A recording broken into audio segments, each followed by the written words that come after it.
Paul Salomon, qui est l'auteur de plusieurs ouvrages sur alors, j'en ai connu deux, il y en a peut-être plusieurs, ou dans d'autres textes type Bali. Vous êtes auteur de deux ouvrages sur le couple, sur l'homme et la femme. C'est un peu le John Gray français. Oui, enfin, il n'y a pas de comparaison possible au niveau des chiffres. Oui, malheureusement pour vous. Mais c'est quand même des livres qui sont en ligne de poche, quand tu lis leur vie de façon régulière. Donc, je regrette de ne pas vous avoir connu plus tôt, parce qu'effectivement, c'est un sujet, c'est un domaine que je connais depuis longtemps, mais vous-même, vous ne me connaissez pas non plus, donc on va faire connaissance entre deux spécialistes de cette question. Alors, quelles sont vos conclusions sur ce qui distingue, dans les grandes lignes, le profil de l'homme et celui de la femme? La première chose que je peux dire, c'est que le titre qui est venu quand je voulais parler de la relation de l'homme et de la femme, c'est la sainte folie du couple. C'est vrai. Alors, c'est un paradoxe. Quand je disais ça au chauffeur de taxi, il me disait sainte, je comprends pas, folie, je comprends. C'est-à-dire tout le monde a une vision du couple assez difficile. Tout le monde pense que le couple a besoin de s'améliorer, que peut-être d'ailleurs la psychologie va apporter des éléments qui vont permettre de résoudre ces difficultés. Mais personne n'envisage que c'est quelque chose de particulièrement réussi, particulièrement quelque chose qui nous emmène même au-delà du simple fait d'avoir des enfants et de mener une vie harmonieuse entre eux. C'est-à-dire qu'il y a une dimension spirituelle dans le couple. Personne n'envisage ça.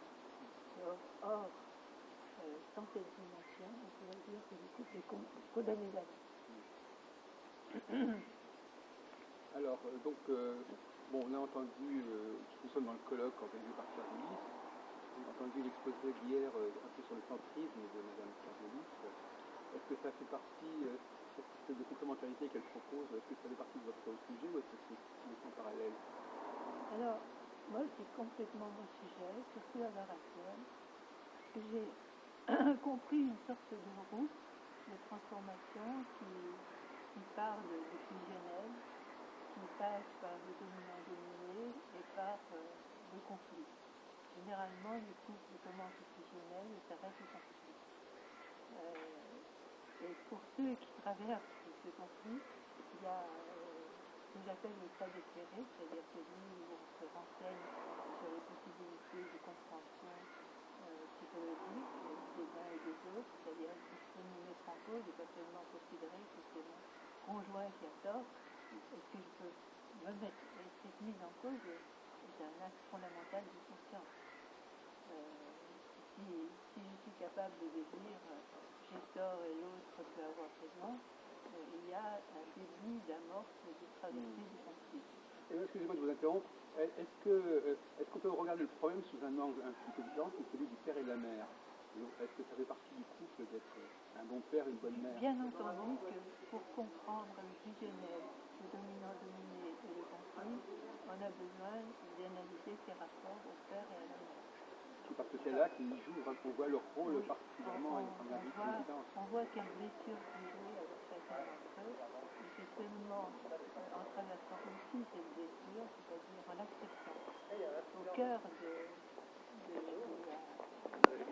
guérison, toujours relative, de la blessure, il y a cette dimension qui joue. Alors, par exemple, posons le problème un peu à l'envers. Qu'est-ce qui se passe si le père n'est pas là, par exemple, dans une famille, dans une éducation? Parce que c'est par le manque qu'on peut aussi voir quel est le rôle. Un enfant qui n'aurait pas eu de père ou un père absent. Père manquant, fils manqué, vous connaissez le titre de Guy Corneau. On peut être manquant de bien des façons, on peut être manquant du temps présent. Oui. Ça, vous savez.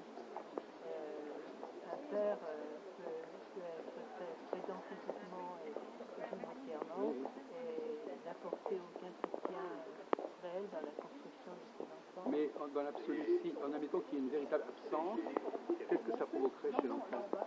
Chez le garçon ou chez la fille? Ça c'est pareil non plus. Parfois, il trouve une tutelle.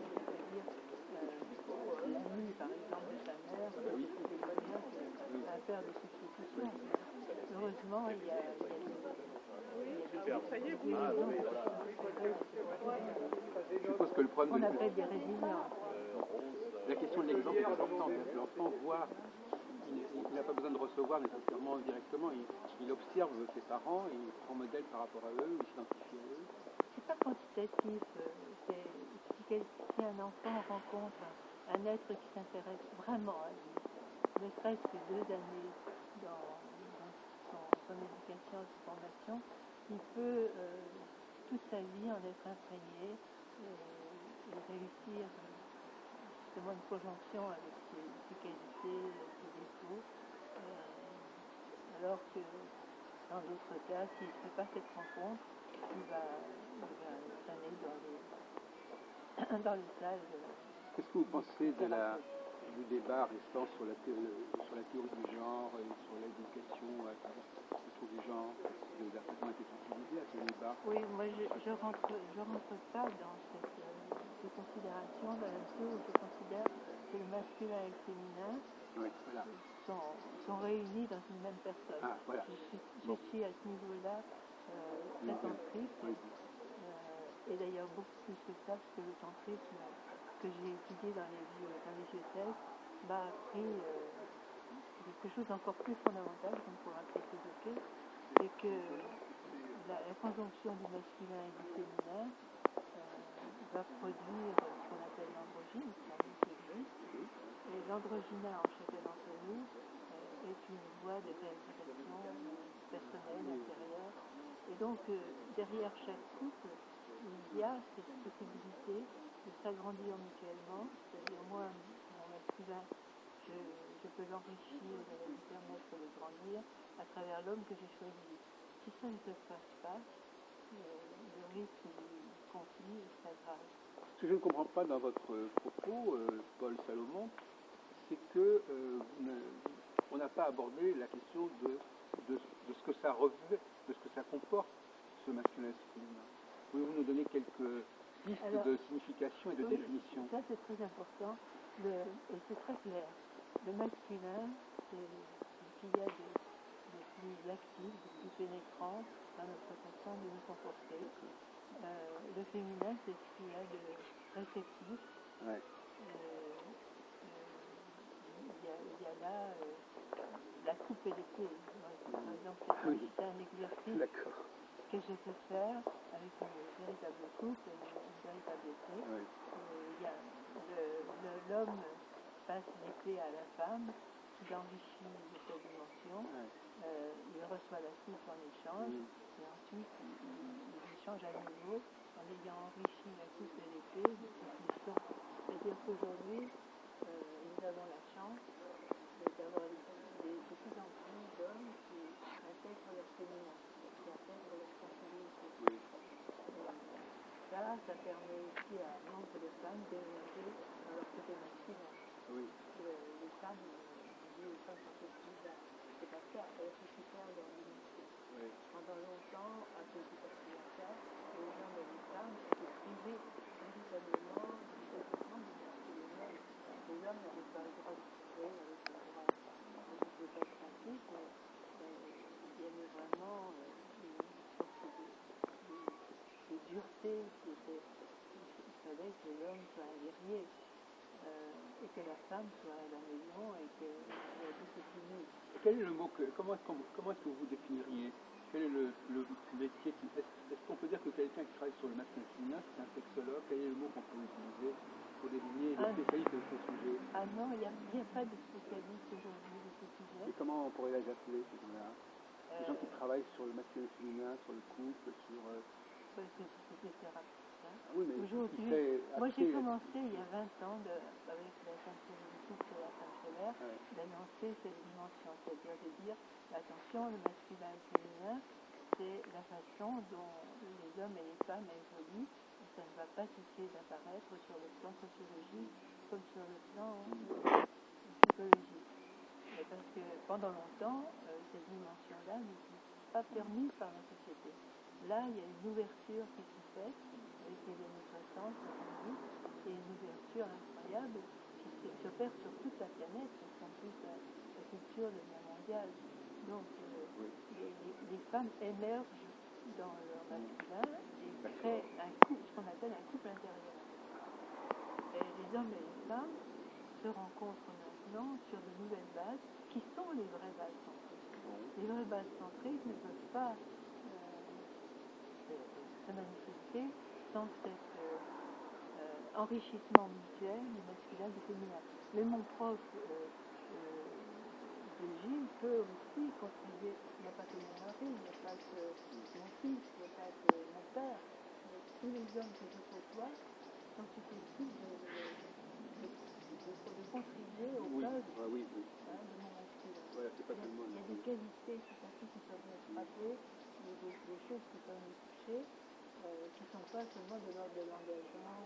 Alors je voudrais vous interroger sur, je voudrais savoir si vous êtes à réfléchir à la question de, tout à l'heure vous avez parlé des stades. Est-ce qu'il y a des cycles, est-ce qu'il y a des stades, est-ce qu'il y a des évolutions? C'est la grande originalité de la femme solaire, c'était de montrer que au commencement de l'humanité, on avait des femmes puissantes, on avait des déesses mères, et que ces déesses mères, elles contribuaient grandement à développer le fusionnel, c'est-à-dire qu'elles tenaient d'une certaine façon les hommes en couple. Il semble que les hommes se soient révoltés, c'est-à-dire qu'au moment où ils ont conçu les armes, leur pouvoir est apparu, c'est un pouvoir de mort, là où les femmes avaient un pouvoir de vie, les hommes avaient un pouvoir de mort, mais il n'empêche que ce pouvoir, il s'est instauré, les guerres ont commencé, les femmes, les hommes se sont appropriés les femmes, et on a commencé à enfermer les femmes. Mais ma question c'était plutôt dans l'histoire du couple, pas dans Oui, l'histoire de mais l'humanité. c'est dans l'histoire, cette histoire de l'humanité. Non, mais je veux dire, dans chaque... Elle se rejoue dans chaque couple. Ah oui, d'accord. C'est-à-dire que vous, quand vous rencontrez une femme, vous aurez ce réflexe de l'enfermer dans votre monde. Ça sera plus ou moins subtil, ça sera plus ou moins visible extérieurement, mais elle aura ce réflexe aussi d'avoir envie d'être enveloppée par vous. Oui. Et ça, c'est la relation fusionnelle. Ça commence comme ça ou ça finit comme ça? Ça commence comme ça, oui. Et au fur et à mesure que vous vous organisez, c'est-à-dire que vous vivez ensemble, il y a une domination qui s'instaure. Ça peut être l'une ou l'autre d'ailleurs aujourd'hui, parce que la femme peut être dominante aujourd'hui directement. Oui. Mais disons que traditionnellement, en tout cas dans le cas, c'est l'homme qui domine et la femme qui va ramener dans un certain nombre. Alors je vous poserai une question. Est-ce que réellement vous croyez que ce qui s'est instauré depuis des siècles, des millénaires, peut changer dans l'avenir? Est-ce que vous croyez par exemple que les femmes seront plus présentes au niveau des prix Nobel, au niveau des grands compositeurs, des grands philosophes, des grands scientifiques? Bien sûr, parce que ça dépend de l'animus et de l'anima. Là, on arrive sur Jung. Bien sûr que les femmes, plus elles sont en contact avec leur animus, plus elles sont en contact avec leur intuition. Et à ce moment-là, elles deviennent créatrices. Le tour de spirale qu'on est en train d'accomplir, c'est le fait que les femmes et les hommes sont en train d'avoir une complémentarité entre leur anima et leur masculin, entre leur animus et leur féminin. Et donc, ce personnage androgyne en nous est un personnage extrêmement créatif. Vous n'avez qu'à vous interroger sur les moments où vous êtes le plus créatif. Vous allez sentir cette plénitude du masculin et du féminin qui ressemble au statut centrique où la femme et l'homme s'emboîtent l'un dans l'autre, qui est merveilleuse d'ailleurs, qui montre une unité incarnée. Parce que moi, toute ma façon de parler aujourd'hui, ça va être le corps. Bien, pour revenir à cette petite pirouette de tout à l'heure sur John Gray, les positions de John Gray, les hommes viennent de Mars, les femmes viennent de Vénus. Oui, mais enfin, il dit quand même, par exemple, il dit que les femmes ont besoin de s'exprimer, par exemple. Oui, mais donc ça, s'exprimer, c'est quand même, c'est pas la réception. L'exprimer, c'est l'émission. C'est vrai, mais ils ont besoin de s'exprimer dans le contexte patriarcal, c'est-à-dire ils ne remuent pas les choses. La façon de se comporter n'est pas la même à un stade ou à un autre de notre évolution. Moi, j'ai été une femme soumise et je ne suis plus cette femme soumise. Je suis une femme émergée rester dans ma plénitude. C'est-à-dire que ma solitude ne me ferait pas peur si elle était là. C'est autre chose. Il y a donc une complétude qui s'est jouée au cours de ma rencontre avec l'homme qui est dans ma vie. Donc à la limite, vous avez intégré les valeurs de l'autre en vous, donc il n'y a plus besoin de l'autre. C'est pas que j'ai plus besoin, parce que ce mot besoin est réducteur. C'est que je ne suis plus un mendiant d'amour. Je suis plus agrippée à l'autre. Je ne dis pas que je ne peux pas encore ressentir ça si par exemple l'autre avait une autre relation, je sais pas, je peux régresser, on peut toujours régresser, mais en même temps cette régression dure moins longtemps. Oui. Elle va pouvoir se reprendre dans la conscience, s'éclairer de conscience et s'éclairer aussi de spiritualité. Parce qu'une des thèses que moi, on n'est pas là pour exposer mes thèses, mais enfin, c'est simplement pour nourrir la discussion. Une de mes thèses, c'est que quelque part, les femmes se considèrent comme étant un peu dans le prolongement et dans l'aboutissement de ce que fait l'homme. Donc, quelque part, à un moment donné, l'homme peut disparaître du moment qu'il laisse ses enfants, du moment qu'il laisse ses œuvres, sa présence n'est plus nécessaire. C'est une vision patriarcale. Dans la vision tantrique du développement, il y a aussi le fait d'apprendre à s'aimer autrement, c'est-à-dire vous devenez très important pour vous. Vous devenez important non pas au sens du besoin, non pas au sens de la protection, mais au sens de l'affinité que nous avons créée. Qu'est-ce que c'est que l'amour? Et l'amour va se développer dans un autre climat de conscience. Est-ce que ça veut dire, par exemple, que... C'était la guerre avant, en effet. Par exemple, qu'est-ce que vous pensez de la notion de mariage? Encore un débat d'actualité, le mariage pour tous. Est-ce que pour vous, on peut très bien vivre entre deux femmes ou deux hommes? Est-ce que c'est la même chose ou est-ce que c'est différent? Bien sûr, parce que deux femmes peuvent avoir l'une et l'autre du masculin et du féminin. Oui. Elles vont avoir un programme d'échange du masculin et du féminin pour croître ensemble qui est exactement le même. Ça n'est pas une question de forme et d'extérieur, c'est une question intérieure. Donc pour vous, là, pour venir à ce débat sur le genre, la petite fille et le petit garçon, au départ, ils ont exactement les mêmes potentialités et c'est seulement l'éducation qui les modifie? Non, c'est pas comme précisez. ça. La petite fille, elle va subir d'ailleurs un conditionnement. Oui, justement. Mais si elle ne subissait pas ce conditionnement? Mais on ne peut pas imaginer ça. Voilà. Mais même si elle ne le subissait pas, elle a un texte Voilà. qui est à l'intérieur d'elle Voilà. et qui lui parle d'une façon différente en pulsion et que le texte du petit garçon. Le petit garçon a son texte dehors, il incarne le fait de pénétrer, le fait de pénétrer la matière comme de pénétrer la femme. Oui.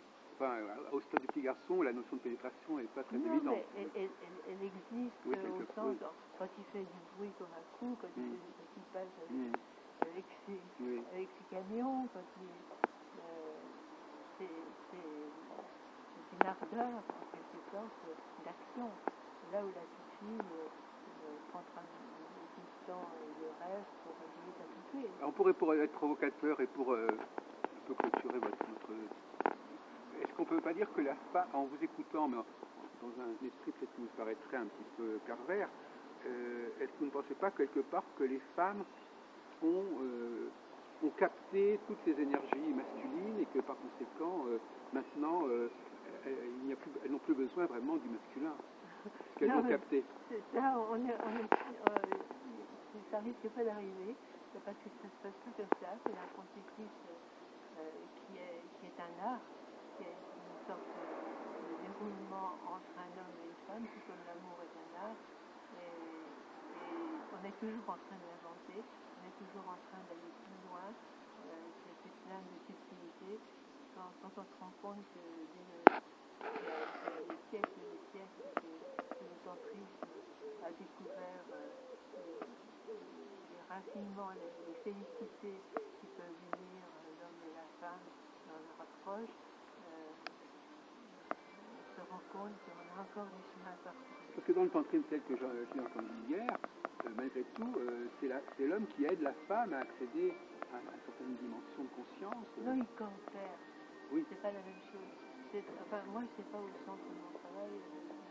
Oui, non, ça parle justement. clair, Oui. mais enfin, le fait que l'homme prend la femme, la place au-dessus de lui pour ensuite qu'elle lui ramène des informations, ça c'est une conception. Mais en ce qui me concerne, je ne travaille pas encore là-dessus. Oui. Je ne travaille plus là-dessus. Alors il y a un autre sujet qui est un petit peu en tangente par rapport à ça, qui va peut-être vous surprendre, c'est le rôle, c'est la place de la machine. Il y a un film qui vient de sortir qui s'appelle Her, je sais pas si vous êtes au courant. C'est l'histoire d'un personnage comme ça qui est amoureux d'une machine qui parle, etc. Est-ce que quelque part le développement accéléré de la machine va modifier la question du couple, parce que la machine aussi elle finit par jouer un certain rôle dans notre humanité. Elle